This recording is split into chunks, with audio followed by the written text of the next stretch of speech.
Bienvenidos a bordo. Hoy no empezamos desde abajo con la cámara, estamos innovando. Grandes cambios de fondo, como el gobierno, ¿verdad?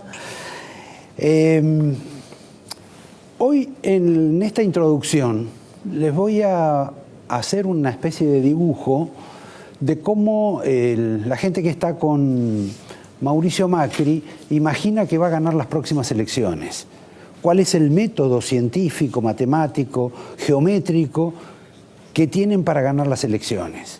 Porque como ustedes saben, los economistas son muy particulares, sobre todo cuando hablan de política, que saben menos que los periodistas que hablan de todo sin conocer. Pero antes de ese dibujo vamos a hablar sobre un tema que no sé si a la población le ha interesado tanto como corresponde, pero sí a la política, que es el tema de la reforma de la ley de ganancias. Tema que tiene en vilo al gobierno. El gobierno hizo volver de China al ministro Frigerio para que venga a convencer a los gobernadores y por lo tanto les hizo suspender infinidad de reuniones que tenían en Asia. Hoy estuvo el señor Abad de la FIP para explicarle a Macri lo que va a significar el costo de esta media sanción que hicieron en diputados, esta suerte de combinación o de unión transitoria que tuvieron los peronistas con Massa, etcétera, y otros colaboradores. En realidad acá hay un tema político muy particular y del cual quiero hablar brevemente. De lo otro vamos a hablar con un poco más de seriedad. El primer punto es que el gobierno entendió que Massa estaba ejerciendo una extorsión al reunirse con las fuerzas políticas inclusive más contrarias a él, que era el caso del cristinismo, del puro cristinismo. Massa, a su vez, le decía al gobierno que iba a sacar la ley a menos que ellos quisieran negociar, plantear, hacer un encuentro, y el gobierno decidió que no. Se fueron hasta de la Casa de Gobierno ese día. Y el gobierno tampoco le había puesto énfasis al proyecto de ley, porque el proyecto de ley lo mandó Pratgay sin consultarlo mucho con el resto del gabinete. Algo parecido a lo que le hacen a Pratgay cuando otros ministros mandan proyectos o toman decisiones sin consultarlo a él. Como verán ustedes, estábamos en una situación un poco particular con esta novedad de que, Massa termina pegado a Máximo Kirchner, a Cristina de Kirchner, también la señora Stolbizer, y queda, digamos, en una posición de desventaja el gobierno, que ahora trata de revertir este proyecto de ley con el apoyo de algunos gobernadores a los cuales ellos obviamente le dan plata, porque como ustedes saben, la Argentina es un todo donde las provincias, la mayor parte, depende del Tesoro Nacional, porque si no, no pueden vivir. Otra de las curiosidades que seguramente vamos a hablar en este programa con alguien que debe tener algún recuerdo al respecto, que fue un exministro de Economía de la Argentina. Me estoy refiriendo a Domingo Cavallo, que hoy después de una suerte de paseos por Europa, paseos de dar charlas y conferencias, ha vuelto a la Argentina. El gobierno está en una situación de zozobra económica con este tema de ganancias y no sabe si va a poder dar vuelta a la ley o demorarla para el año próximo. Van a hacer infinidad de esfuerzos, pero va a costar bastante para un proyecto de ley en el cual tanto el gobierno como la oposición han dicho que es para los más pobres, para la gente que no tiene recursos, cuando en verdad el tema de ganancias no es para los que tienen menos recursos. Hay otro tipo de impuestos que el gobierno y la oposición podrían contemplar para los más pobres. No es exactamente este de ganancias, en el cual deciden que los salarios no paguen ganancias, cuestión que no existe casi en ninguna parte del mundo, y donde produce, por ejemplo, en el proyecto oficial tenemos la curiosidad, voy a escribirlo acá, de que un autónomo, esto escribe bastante mal, soltero, paga desde los 8.000 111 pesos. Mientras que la misma persona, en relación de dependencia, paga 23.552 pesos. ¿Les parece que realmente tiene algún grado de igualdad o de justicia una característica como esta? Del mismo modo, por ejemplo, me voy a referir a las cuestiones que quedan pendientes de la ley de ganancias. Pendientes desde el año 98. Por ejemplo, tomen ustedes aparte de estas inequidades. El tema de las tasas por los autos, por las patentes, el combustible, el uso, etcétera, se paga 7.200 al año.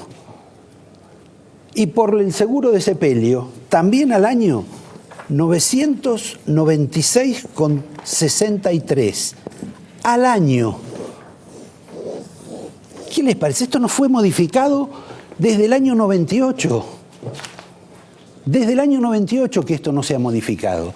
Esto, por supuesto, no lo contempla el gran proyecto oficial y tampoco lo ha contemplado el proyecto de Massa y de Kicillof, que en realidad, para ser justos, es un proyecto que induce a comprar dólares, que está en contra del ahorro, que está en contra del ahorro en todos sus sentidos, en el ahorro en pesos y también en el ahorro de gente que quiere de pronto comprar tierra, porque han decretado que hay tierras improductivas. No sé, pues hay una persona pone 2 plantas de tomate y convierte la tierra en productiva. Pero el proyecto plantea esto. Y la verdad, en este gobierno, en esta administración y en esta oposición que viven pidiendo inversiones, aplican también una doble imposición, un doble tributo a aquellos empresarios que cobran dividendos. Los hacen pagar 2 veces y los hacen pagar casi el 42% de ganancias. El 42% de ganancias. A quien le aplican eso, ¿ustedes piensan que está pensando en venir a invertir a la Argentina? Realmente parece difícil. Y en cuanto al dólar, ya no hablemos del dólar futuro, impulsado además por la propia bancada de Cristina de Kirchner, que ante la justicia pide que no la condenen ni la procesen porque lo suyo fue político y no económico. Cuando le imponen tributos a las LEVAC y a los plazos fijos, alguien que, por ejemplo, deposita algo más de 1,5 millones de pesos, si sabe que tiene que pagar impuestos después, ¿qué va a hacer? ¿Va a hacer 2 plazos fijos? ¿Con un hijo, con una señora, con su señora? ¿O simplemente va a comprar dólares? Es así de sencillo. Esta es la reforma en la cual el gobierno y la oposición hoy se están destrozando. Y la verdad que termina castigando y destruyendo a los argentinos. Voy allá que estoy con el marcador y voy a señalar algunas cuestiones. Voy a explicar por qué la gente que está con Macri cree que Macri puede ganar. Les decía que ellos, matemáticamente, geométricamente, con infinidad de cargas de encuestadores y de expertos, no con gente que se dedique a la política, han señalado que, por ejemplo, si ustedes trazan una línea, todo sería mucho mejor si esto escribiera bien. En la línea establecemos un punto medio y acá ponemos a Sergio Massa o a cualquier otro que ustedes quieran que compita con Mauricio Macri. ¿Cuál es el objetivo del gobierno para los próximos tiempos? El objetivo es que Mauricio Macri se acerque a las posiciones que tiene su rival opositor. En este caso podría ser Massa. ¿Cuál es el resultado de eso? Él avanza sobre el terreno de Massa. Llega hasta acá, aquí se terminó la película. Y todo esto queda el electorado que ya estaba con Macri, con lo cual el propósito es avanzar sobre parte del electorado de Massa y quedarse con el propio. De este modo, imaginan, con esta fórmula científica, que algún especialista la podría explicar mejor que yo, van a ganar las elecciones el año que viene. Suspendo acá y vamos a cuestiones más sencillas. Hoy hay decisiones en la Cancillería argentina. Han designado al vicecanciller, mientras la señora Malcorra dice que no se va a ir, a pesar de que le ofrecen un cargo internacional, a pesar de que Ramón Puerta podría ser un interesado en suplantarla, está tratando de reforzar su situación y ha designado al señor Villagra Delgado como su vicecanciller. Y también ha hecho 3 designaciones más que pasan por la señora Boldorini, el señor Fornadori y un asesor de Macri en materia de economías internacionales, cuestión que nadie entiende muy bien, que se llama Travers. Lo cierto es que la señora está en una situación difícil, tan difícil que la semana pasada dio un reportaje en el cual dijo que ella no había hecho ningún esfuerzo para ser designada al frente de Naciones Unidas. Hay que recordarle a la señora que ella reconoció, después de haber fracasado durante 10 meses y de haber gastado infinidad de plata en infinidad de viajes, que ella misma reconoció que había sido una ministra part-time. Ministra part-time. Y ahora dice que no se ocupó de eso. En fin, suspendamos a esta señora, pasemos a la declaración que hizo hoy el señor Fariña ante el juez por infinidad de situaciones vinculadas a alguien que, convengamos que no le va muy bien en la política en los últimos días, que es la administración de Daniel Scioli.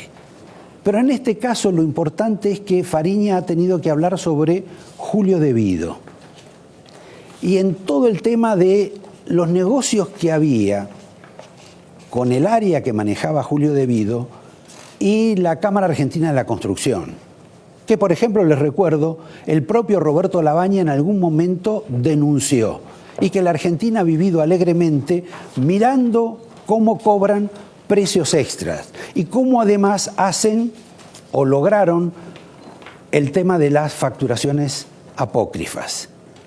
¿Hay algún tipo de interés por saber si en estas declaraciones de Fariña, además de Vido, involucra a su segundo, al señor Barata, cuya esposa y su suegro estaban vinculados a algunas cuestiones justamente de las facturaciones, es lo que se comenta, y en ese caso hay una relación con el mundo del gas, con el mundo de las garrafas del gas, que si ustedes lo enlazan esta semana con un proyecto de ley que firmó, curiosamente, la dama del vino mendocina, la señora Balbo, la misma que dijo que los legisladores, seguramente con toda la razón, debían ganar el doble de lo que ganan hoy. Que firmó también la señora Elisa Carrió, que nadie sabía que estuviera tan interesada en el tema de la energía y en el tema del gas. Y firmó también el señor Bossio, todos juntos. Todos juntos. Extrañísimo el caso.